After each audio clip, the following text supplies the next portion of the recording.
យព្រះផងរដើមជុំមុំទៅវត្តណាបងសូមផ្ញើផ្កាទៅថ្វាយព្រះផងជុកសក្រហមអមចំប៉ាក្របងផ្ញើទៅផងថ្វាយព្រៀងនៅវត្ត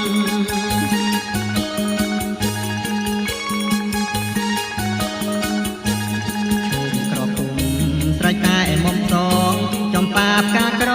ងបងសងជួបស្រីជុំក្របពុំស្រេចតែមុំសងចំប៉ាផ្កាក្រងបងសងជួបស្រីយកទៅថ្វាយព្រៀងសុំសងសួស្ដីរយជាតិនិស័យសុំស្រីជាគ្រូ